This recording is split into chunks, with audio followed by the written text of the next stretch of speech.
தனிமொழி தமிழ்மொழி. வணக்கம் உலக தமிழ் உறவுகளே, இது தங்கத்தமிழ் தொலைக்காட்சி. இன்று நாம் பார்க்க இருப்பது திருக்குறள். திருக்குறளில் 37வது அதிகாரமான அவ அறுத்தல். இது அறத்துப்பால் துறவுரையில் வருகின்றது. இந்த 37வது அதிகாரத்தின் குறளையும் அதற்கான பொருளையும் இந்த பதிவில் பார்க்க இருக்கிறோம். வாங்க பதிவுக்குள்ள போவோம்.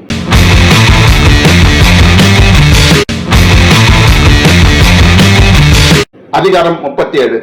அவா அறுத்தல், அதாவது ஆசையை ஒழித்தல். மனிதனுக்கு ஏற்படுகின்ற ஆசையை ஒழித்தல். 361. அவா என்ப எல்லா உயிர்க்கும் எஞ்ஞான்றும் தவா பிறப்பு ஈனும் வித்து.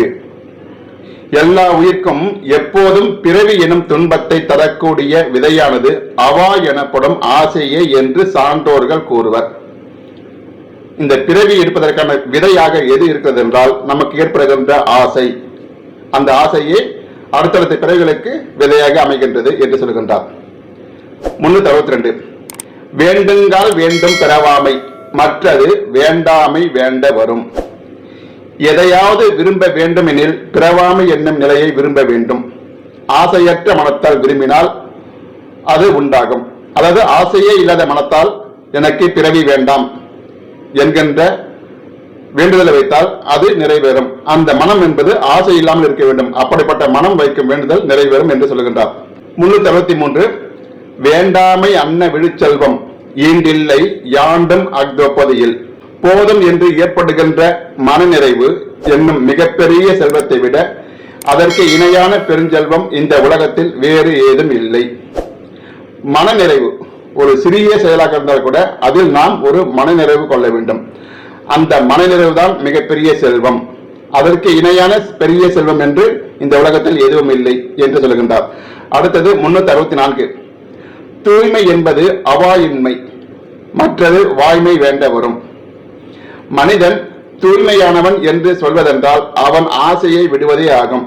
மற்றவையெல்லாம் அத்தூய்மையானவர்கள் வாய்மையால் வேண்டும் பொழுது வரும்.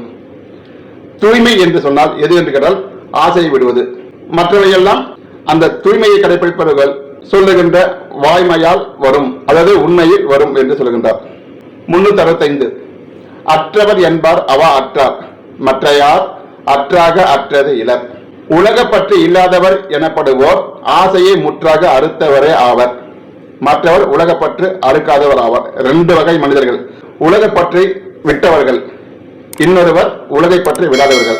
இப்படி 2 நிலையில் மனிதர்கள் இருக்கின்றார்கள். 366. அஞ்சுவது ஓரும் அரணி, ஒருவனை வஞ்சிப்பது ஓரும் அவா. ஒருவன் ஆசைகளுக்கு ஆட்படாமல் அதற்கு அஞ்சி வாழ்வதே உண்மையான அறமாகும். ஏனென்றால் வேறொருவனை வஞ்சித்து வாழ்வதற்கு அந்த ஆசையே காரணமாகிறது. ஒரு பொருள் ஒருவரிடம் இருந்தால் அவனிடமிருந்து அதை வஞ்சித்து தன் வசம் ஆக்கிக் கொள்வதற்கு இந்த ஆசை என்பது காரணமாக இருக்கின்றது. இந்த மனதில் இருக்கின்ற ஆசை ஒரு காரணமாக இருக்கின்றது. எனவே அந்த ஆசையை அறுக்க வேண்டும் என்று சொல்கின்றார். 367. அவாவினை ஆற்ற அறுப்பின் தவாவினை தான் வேண்டும் ஆற்றான் வரும். ஒருவன் ஆசையை முழுவதுமாக ஒழித்தால் அவன் நல்ல வகையில் வாழ்வதற்கு உண்டான அனைத்து வழிகளும் அவன் வேண்டும் போது வந்து சேரும். ஒருவன் ஆசையை முழுவதுமாக ஒழித்து விட்டால் அவன் வேண்டுகின்ற அனைத்து வழிகளும் தானாக வந்து அமையும் என்று சொல்கின்றார். 368.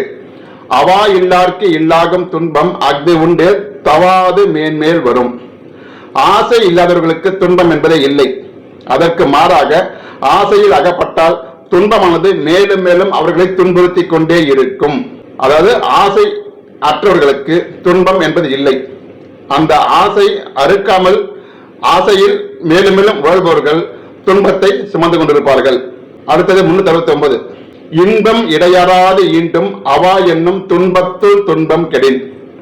அவா எனப்படும் ஆசையானது ஒருவரிடத்தில் முழுவதும் அழிந்து போனால் அவனிடத்தில் இன்பமானது தொடர்ந்து வந்து கொண்டே இருக்கும். ஆசையை ஒழித்தால் இன்பம் கிடைக்கும். புத்தர் சொல்வார் ஆசையே துன்பத்திற்கு காரணம் என்று. ஆக அந்த ஆசையை ஒழித்தால் இன்பம் இருக்கும். ஆசையை ஒழிக்கவில்லை என்றால் துன்பம் தான் நாம் சுமக்க வேண்டியிருக்கும். 370. ஆறா இயற்கை அவா நீப்பின் அந்நிலையே பேரா இயற்கை தரும். ஒருபோதும் நமக்கு மனநிறைவை தராத ஆசையை ஒழித்துவிட்டு அந்நிலையில் மாறாதிருந்தால் அதுவே நமக்கு இயற்கையான இன்ப வாழ்வை கொடுக்கும். ஆசை என்பது நமக்கு எப்பொழுதுமே மனநிறைவை தராது, மன திருப்தியை தராது. அந்த ஆசையை ஒழித்து விட்டால், அந்த ஆசையை ஒழித்து விட்டு அந்த நிலையிலிருந்து மாறாமல் இருந்து விட்டால், ஒரு ஆசையை துறந்து விட்டு அது கடைபிடிக்க வேண்டும், இறுதி வரை கடைபிடிக்க வேண்டும். அப்படி கடைபிடித்திருந்தால் அதுவே நமக்கு இயற்கையான இன்ப வாழ்வை கொடுக்கும். இயல்பா நம்மளுக்கு எல்லாமே கிடைக்க வேண்டியதெல்லாம் கிடைக்கும். அப்போ ஆசையை அறுக்க வேண்டும். அப்படி அறுக்கப்பட்ட ஆசையால் நமக்கு இன்பமே விளையும். இதுதான் 37வது அதிகாரத்தின் கருத்துக்கள். இந்த அதிகாரத்தோடு துறவரவியல் முடிகிறது. 38வது அதிகாரமான ஊழியல், அதன் கருத்துக்களை அடுத்த பதிவில் பார்ப்போம். நன்றி, வணக்கம். பார்த்திடு, விரும்பிடு, பகிர்ந்திடு, கருத்திடு. இந்த வளையொளி தங்க தமிழ் வலை காட்சி.